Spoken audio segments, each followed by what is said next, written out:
70.1% de las mujeres mayores de 15 años en México han experimentado al menos una situación de violencia a lo largo de su vida. Las mujeres generan procesos de resistencia. Sin saber que eso se llamaba violencia, o se llamaba acoso, se llamaba abuso sexual.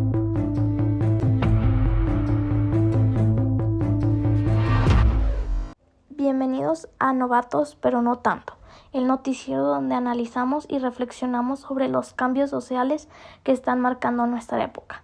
Hoy hablaremos de un tema que está transformando la manera en que vivimos y entendemos nuestras relaciones, el auge de la liberación sexual en México.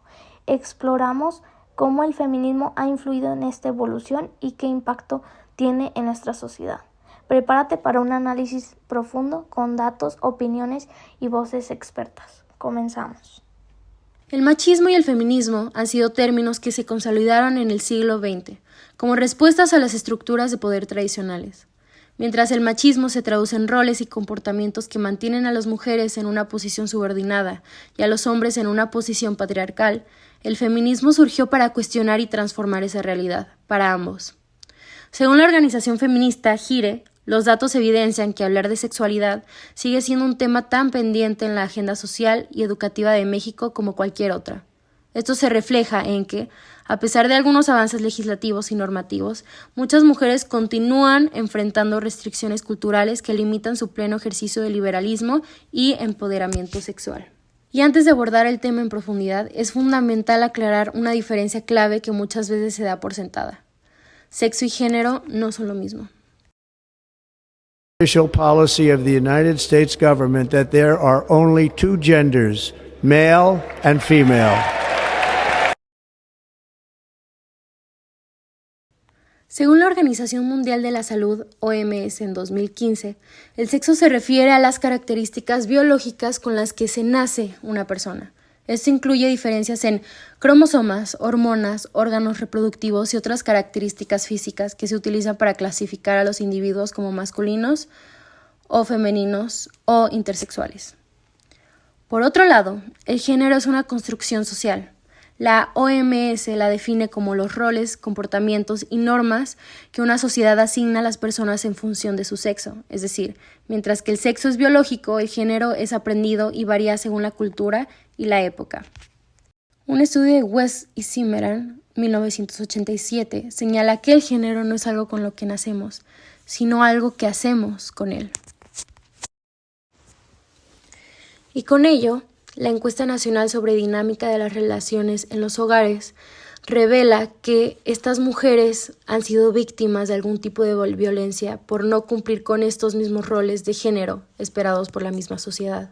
Como bien expresó Simone de Beauvoir, una mujer no nace, se hace. Esta afirmación nos invita a analizar cómo las diferencias entre hombres y mujeres no son únicamente biológicas, sino también el resultado de un proceso de socialización que comienza desde la infancia. Desde los primeros años de vida, la familia, la escuela y los medios de comunicación influyen en la manera en que las niñas y niños aprenden lo que se espera de ellos. Investigaciones han demostrado que a las niñas se les trata con mayor afecto y protección, mientras que a los niños se les permite ser más activos y asumir roles de liderazgo. Los medios de comunicación, especialmente la televisión y la publicidad, refuerzan estas diferencias. En muchos contenidos dirigidos al público infantil, las figuras masculinas suelen representarse como fuertes y decididas, mientras que las femeninas aparecen en roles de cuidado o con características estereotipadas. Aunque en los últimos años se han producido avances, aún persisten desigualdades en la representación de los géneros. Frente a esta realidad, la coeducación surge como una alternativa clave. Más allá de la educación mixta, la coeducación busca fomentar la igualdad promoviendo un aprendizaje libre de prejuicios y estereotipos de género. La educación es una herramienta poderosa para el cambio social y es responsabilidad de todos que contribuimos a una formación que permita a cada persona desarrollarse plenamente, sin limitaciones impuestas por su género. En cuanto al aporte de los feministas, la inclusión de las mujeres en el desarrollo ha sido impulsada por luchas feministas, especialmente liberales, que lograron su incorporación en políticas globales. Sin embargo, los feminismos críticos cuestionan estas iniciativas por ser superficiales y responder a intereses predefinidos. Históricamente, las políticas de desarrollo ignoraban las diferencias de género. Con el tiempo surgieron enfoques como mujer en el desarrollo y género y desarrollo, buscando visibilizar y transformar las relaciones de género. La creencia de que las mujeres poseen una predisposición para el liderazgo se ha difundido ampliamente en la actualidad. No obstante, los estudios arrojan conclusiones divergentes, lo que ha provocado un intenso debate.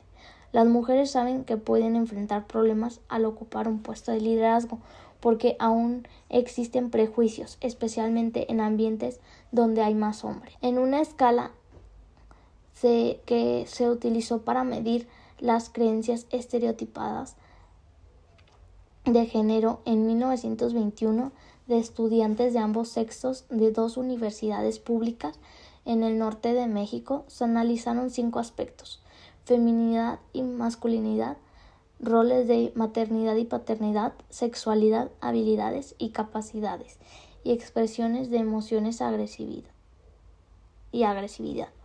Los resultados muestran que los hombres y los estudiantes de carreras de ingeniería tienen una tendencia más fuerte a adoptar creencias tradicionales sobre el género.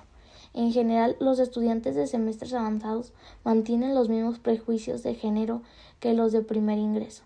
Se recomienda incorporar la perspectiva de género en universidades a través de programas de sensibilización y formación. ¿Cuáles son las heridas sociales que han impactado en el feminismo? De acuerdo con Amnistía Internacional 2021, el estigma sobre las manifestaciones feministas y contra la violencia de género se basa en y refuerza en estereotipos de género contra las mujeres, es decir, roles y concepciones tradicionalmente asignados por la sociedad hacia las mujeres, como que las mujeres deben quedarse en casa en lugar de buscar problemas al manifestarse, o que acciones como pintar consignas, romper cristales o realizar intervenciones en monumentos no son propias de las mujeres. Además, el hecho de intentar justificar las violaciones de derechos humanos sufridas por las mujeres con base en la conducta de las propias mujeres constituye en sí mismo un estereotipo que las discrimina por atreverse a protestar. El Estado mexicano está en mora de tomar medidas efectivas para cumplir con su obligación de erradicar los estereotipos de género que afectan negativamente a las mujeres. El machismo y la misoginia constituyen un alto riesgo para los derechos de las mujeres y la paz social, pues son los responsables de la discriminación y violencia contra las mujeres, y de buena parte de la violencia social que vivimos, por lo que es urgente erradicarlos como comportamientos personales y sociales. Pablo Navarrete Gutiérrez, 2015. ¿Qué es la libertad sexual?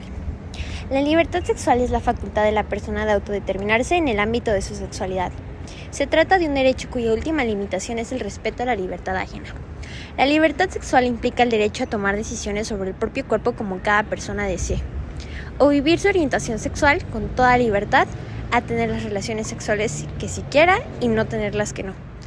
Por ello, el consentimiento y la voluntad son necesarias e imprescindibles para cualquier relación íntima o sexual. Las conclusiones del reciente estudio reflejan el doble estándar sexual que existe en la sociedad. O sea, hay un doble rasero para evaluar la misma conducta sexual dependiendo que si la lleva a cabo un hombre o una mujer. Las conclusiones del reciente estudio reflejan el doble estándar sexual que existe en la sociedad. Hay un doble rasero para evaluar la misma conducta sexual dependiendo de si la lleva a cabo un hombre o una mujer. Estas conductas pueden ir desde el número de relaciones sexuales hasta la forma de vestir, con un doble estándar favorable al hombre. La sensualidad y el erotismo se abrieron paso en el México prerevolucionario. La sensualidad y el erotismo se abrieron paso en el México posrevolucionario a pesar de la Iglesia Católica y sus prédicas de la culpa y el pecado. El pecado y la culpa han sido las principales herramientas de adoctrinamiento de la Iglesia Católica en México. Se comprende que el reto de la liberación de los seres humanos, y en especial el de las mujeres, aún es polémico. por lo que el desafío hacia tal liberación se encuentra en proceso. Sin embargo, el hecho de que se opte por el uso del placer como medio para la liberación femenina ha causado gran impacto en lo que concierne a esta filosofía, ya que llega a irrumpir con el concepto preestablecido que se limitaba a la sexualidad masculina, manteniendo el erotismo de la mujer como la gran incógnita del problema. Es por ello que se propone la búsqueda del placer como perder el miedo al deseo y en consecuencia la ruptura de la cultura tradicionalista mexicana para la transformación a una nueva cultura de lo femenino. En la actualidad ya se habla con mayor albedrío acerca de ambas partes de su sexualidad, eliminando el tema tabú del pasado reciente. Se sostiene la idea acerca de que la sexualidad debe ser reinventada por cada par, ya que la realidad que en conjunto forjan es producto del esfuerzo colectivo. Una manera de reafirmarse como hombres y mujeres es la sensualidad y el erotismo para ser felices, asumiendo que las diferencias físicas de los varones y de las mujeres, tales como la posesión del himen o la posibilidad del embarazo, son factores que más que delimitar, determinan las formas en las que se vive este erotismo. De modo que se logre una cultura más equitativa.